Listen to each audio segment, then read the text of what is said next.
Support for Headline Humboldt is made possible in part by viewers like you. Thank you. Coming up next on Headline Humboldt, the Kinetic Grand Championship is set to kick off this weekend. Kati Texas will bring you an in-depth special look at the upcoming race and one young team in particular. For the glory! Also, attorney Kristy Parker from Protect Democracy, an anti-authoritarian advocacy organization, joins us to discuss the ongoing degradation of American democracy and how they plan to fight. Coming up now on Headline Humboldt.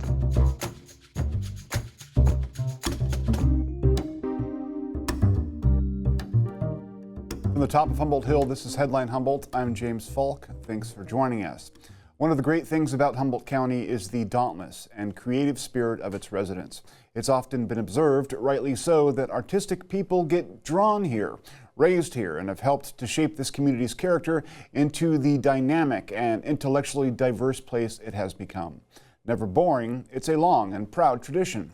This weekend, once again, that local creativity and community spirit will go on proud parade as this year's Kinetic Grand Championship gets underway.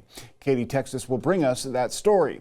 So, given the tension of this cultural moment, the seemingly unsettled future, and all the toxic politics that drowns us in absurdities day after day after day, let's remember this Memorial Day to celebrate the joy and grace of our human spirit, to embrace people power, and to once again remind our children that yes, indeed, every once in a while, grown-ups can ditch that severe veneer and just have fun. For the glory. Thus refreshed, we'll then venture back into the political breach with our guest tonight, former Justice Department Attorney Kristy Parker from Protect Democracy, an advocacy organization, to discuss creeping authoritarianism and how it must be stopped. But first, the fun. Here's Kati Texas with an early look at one up-and-coming team of kinetic racers on the hunt for glory. Thanks, James. We are here at the Fort, a kinetic workshop in Eureka, to talk to the pedal snappers. These kids raced in 2024 for the first time, winning the Golden Dinosaur Award for the first team that broke down after leaving the plaza. This year, they're hoping to do a little bit better. Okay, Alina, what happened with Team Pedal Snapper last year? About 4 feet off the plaza, one of our wheels sort of tacoed itself in half. And that was not the end of our run, but it was the end of our machine's run. We strapped the art to our backs and we biked it, but unfortunately the machine didn't make it. I have to say that was truly kinetically glorious. To you and the art made it to Ferndale, and that's what's important. Thank you. Yeah, it was a ton of fun. Even though the machine wasn't there, it was amazing, and how supportive everyone was. And what awards did you end up winning? So we won the Golden Dinosaur, of course, which is the first machine to break down off the plaza. Then we also won Most Paranormal. From the Paranormal Society. We told them there was a black hole on our machine. Tell me about the pedal snappers. Tell me about your team. We really got our start last year, and we're all high schoolers from 4 different high schools. And actually, we started as a school team, but since there were so many people and teens who are just interested in doing this kind of thing from other high schools, we have sort of branched out from that, and we're a nonprofit through the Dreammaker thing with the ink people, and we meet and we build a kinetic sculpture. So what makes you want to do this? For the glory! Yes! Beautiful. Very good luck, everybody. Thank you. From the youngest racers in kinetics to the oldest kinetic workshop in the county, we are here at the Kinetic Sculpture Lab in Arcata to talk to Team Hamtastic Glory.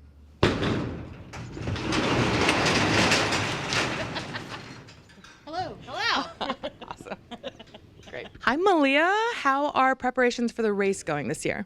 They're going really well. I'm really excited because I'm going to be trying for my ace this year. So it's a little bit extra, but still great.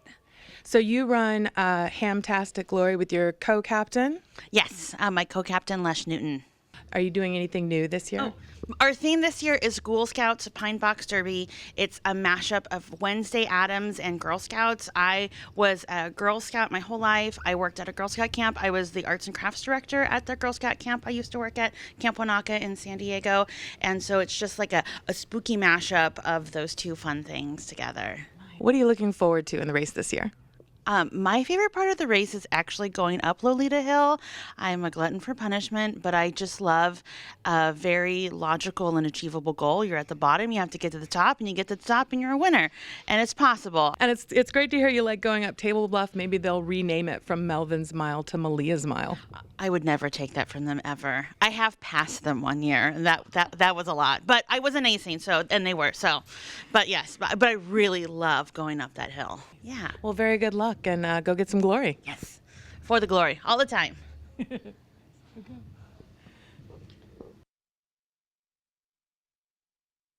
Thanks so much to the kids from the Pedal Snappers. Thanks Malia and Lush from Team Hamtastic Glory. If you want to check out the Kinetic Grand Championship in person, go to kineticgrandchampionship.com to find maps and all kinds of things. We'll see you out there for the glory.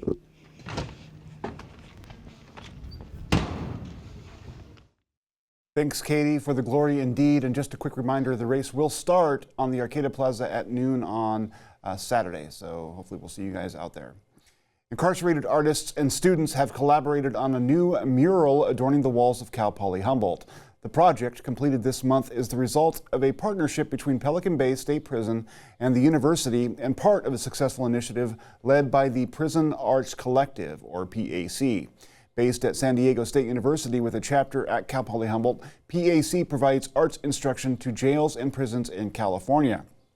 Launched in the summer of 2024, the effort connected two groups inside Pelican Bay, one who painted a mural inside their gymnasium and another who designed the university mural soon to be installed on campus. The latter design was then painted by students and community members in Humboldt County.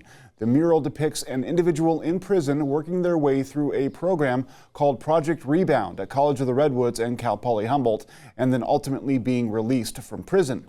Project Rebound is a California State University program that supports the higher education and reintegration of formerly incarcerated individuals by connecting students to resources and support systems.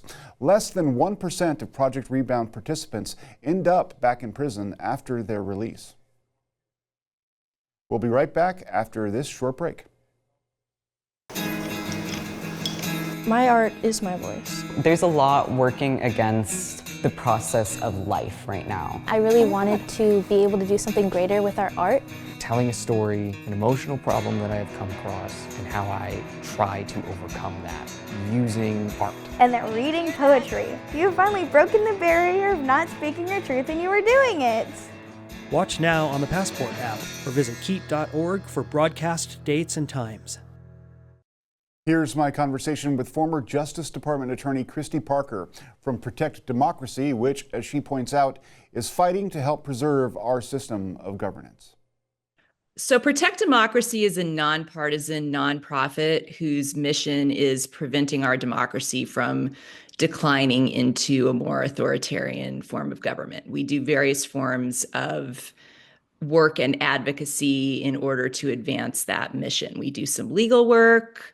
We do advocacy for legislation at both the federal and state level. We do thought leadership types of work as well.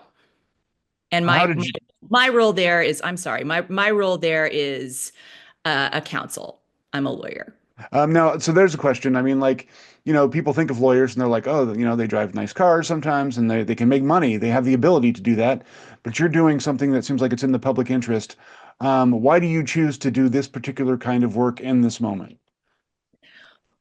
Well, I have always endeavored to use my law degree to be on a mission to further this country's democracy. I spent the first 2 decades of my legal career working at the Department of Justice. Most of that time I spent as a lawyer in the Civil Rights Division. I enforced the criminal federal civil rights laws. So we prosecuted police excessive force cases, hate crimes, the human trafficking laws, all of the things that are core to making us a rule of law society based on liberty, freedom, and equality for everyone. And, over the course of time, I have seen the signs of the erosion of both our civic life and commitment to having a democratic republic, and also to the erosion in some of the institutions that are central to maintaining such a republic. And A few years ago, after this organization was formed, I felt like I could best pursue the mission that I felt I had always been on by moving into the nonprofit space. But I think I'm an American. I grew up in a system where I was taught that what we are about is about, liberty, freedom, and justice for all, equal rights for everyone, even if we have not always perfectly realized that. And I wanted to be a part of achieving that, perfecting our union, if you will. Well, thank you for that work. I think we need a lot of people like you doing that kind of work. For people who may be skeptical or not yet convinced that we're in this sort of dangerous moment, people have been known to clamor about things being at a crisis point for a long time. And for people who maybe aren't as tuned in to what's been going on, they might think that this is no different than any other sort of the sky is falling kind of conversation. What about this moment makes you more convinced that our system is in jeopardy than any of the past crises that have occurred, whether it was the torture at Abu Ghraib or any of those things? Those were also bad constitutionally, but we emerged. Do you think that this is a more dangerous point, and why? The simple answer to that is that we have leaders now, and in particular, a president of the United States who specifically disclaim commitment to the things that make us a democracy and a rule of law society. I have never in my lifetime, whether I agreed with the people who were in charge of the country or not, felt that I was in a situation where the leaders of the country didn't at least subscribe to the basic tenets of having a democracy. So, for instance, we are governed by the people through free and fair elections. We respect the results of elections. We have three branches of government that are separate and co-equal. We have legal processes through which we mediate our disputes. And if we are on the losing side of a court order, we follow the court order. If we're on a losing side of a piece of legislation, we follow it until we're able to change it. Now, of course, there are people who have always manipulated those things at the margins. But I think one of the things that's important for people to recognize right now is that we have people who are in the highest positions in our country saying things like, I have absolute power to do whatever I want under Article 2 of the Constitution. We don't have to courts don't have a right to tell us what to do. Congress doesn't have the right to tell us what to do. If I lose an election, I don't have to accept that. We haven't really seen that before, at least not in my lifetime. And so what I would counsel people to do is just to listen to what our leaders are saying and to take them seriously.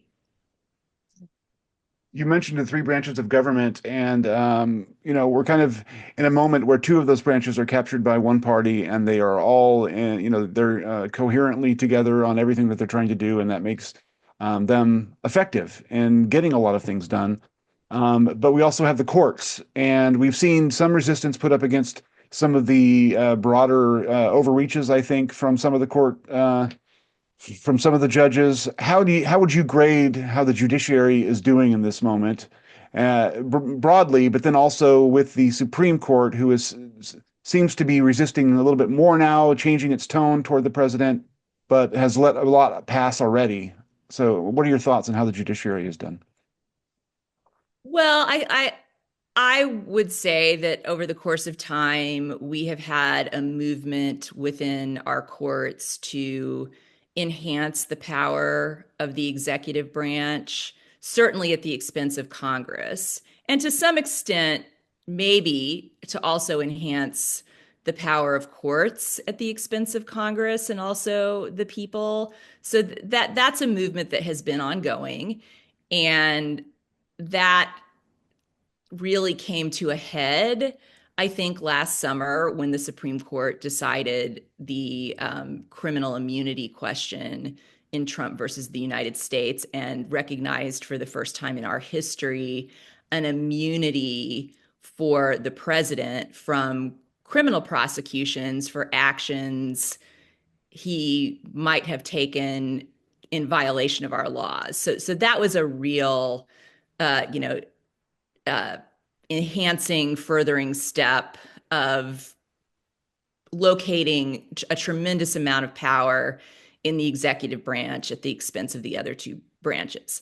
Having said that, I think that the courts do still care about, and the Supreme Court does still care about enforcing a real separation of powers, enforcing the prerogatives of each of the three branches of government. You know, they do accept that the Constitution provides for divided powers between the three branches, and I would say that lately they are doing what I wouldn't call them the courts aren't the resistance. I wouldn't say that they are in any way organized around trying to resist the executive branch, but when cases come before them where the executive is doing things that do not comply with the laws as they are passed by Congress or that seek to usurp those laws, I think we have seen a lot of decisions lately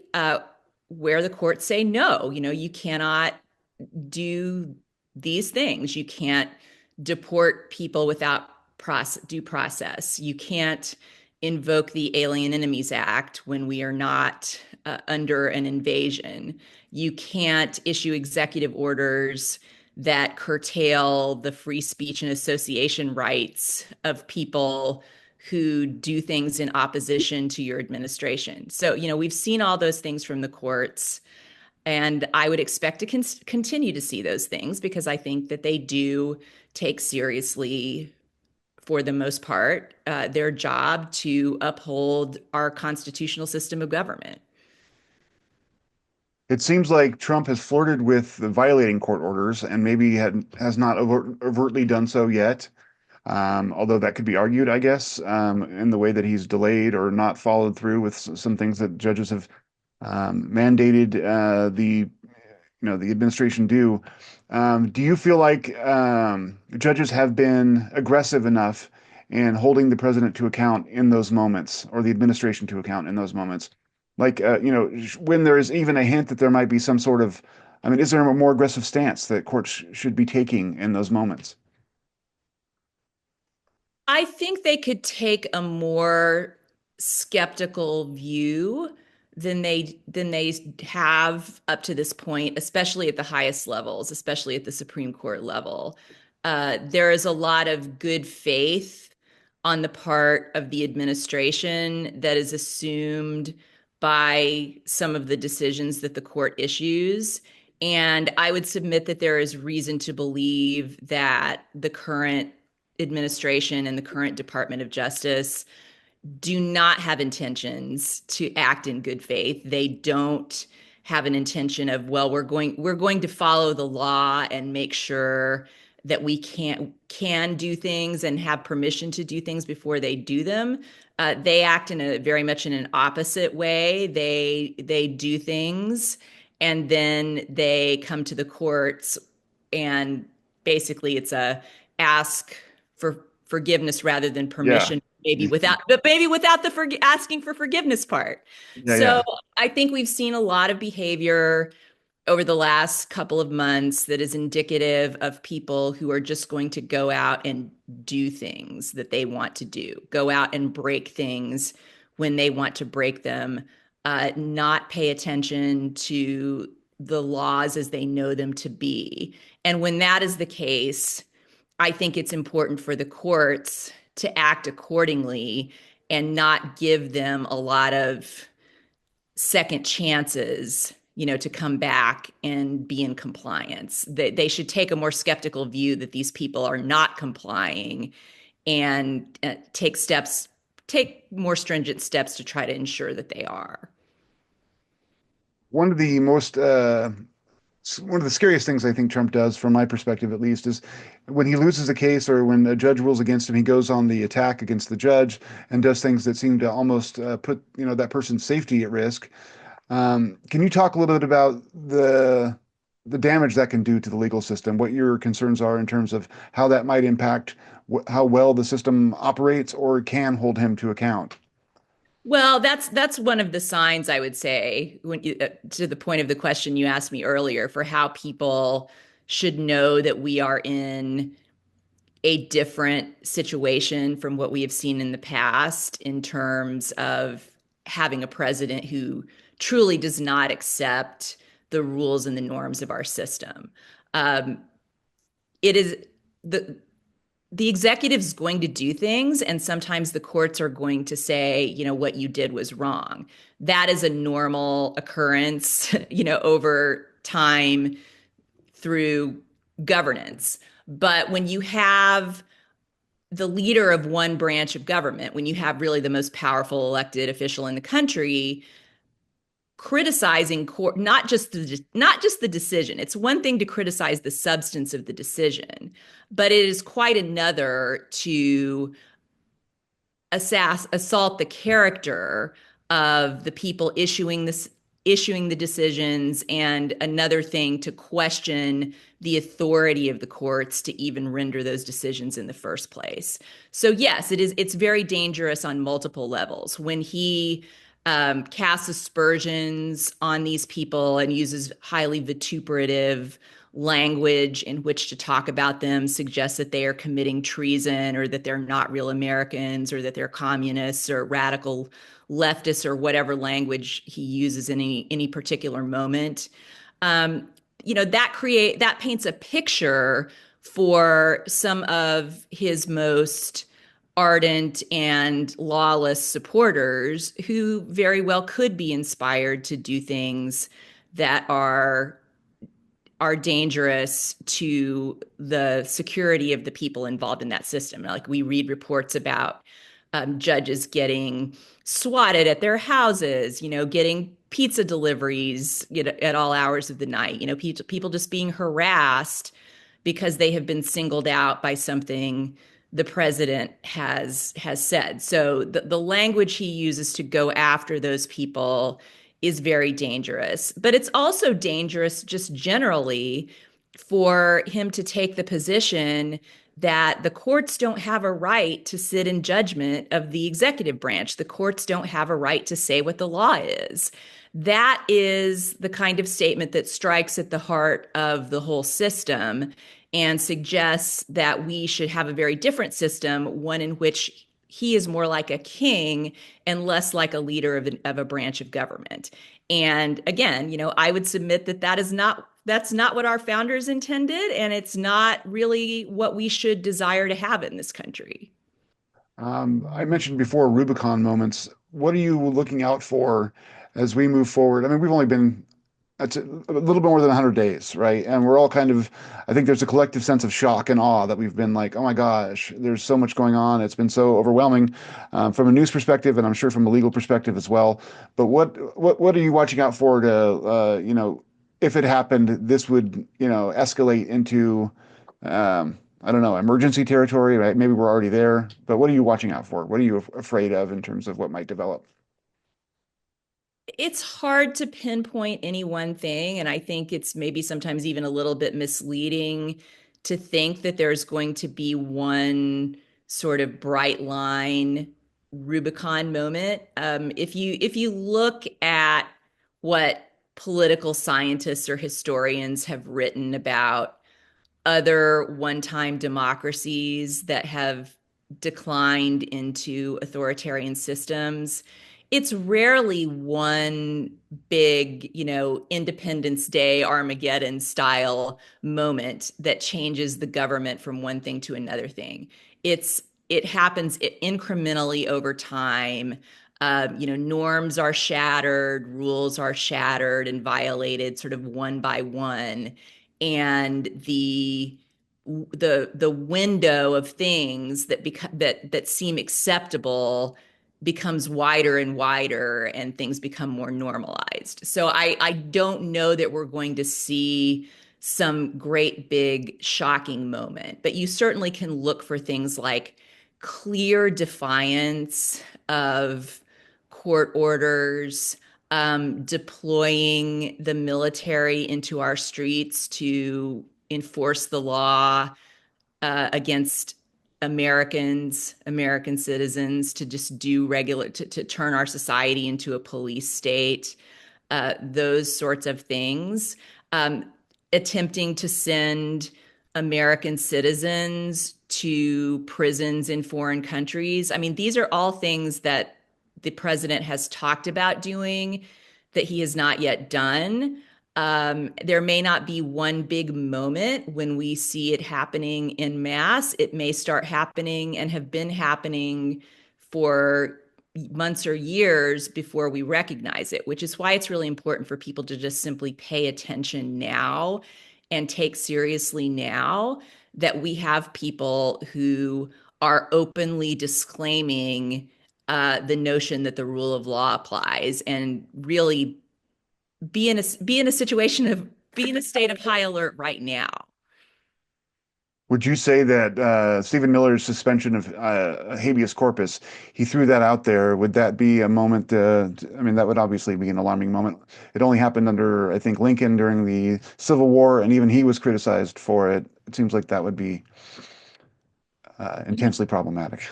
So I will just start by saying Stephen Miller is a staffer in the White House and has no power to do anything. I hope all of us recognize that Stephen Miller cannot suspend habeas corpus. But yes, that is the sort of thing that were it to be done would be another very strong sign that we are moving out of a rule of law system. The fact that he is even talking about doing it, the fact that they have created a narrative around where there's even a discussion about whether it is right or wrong to do that, I think is something that is problematic. So, that again, that is just another one of these things. And they talk about it all the time. They don't hide what they intend to do.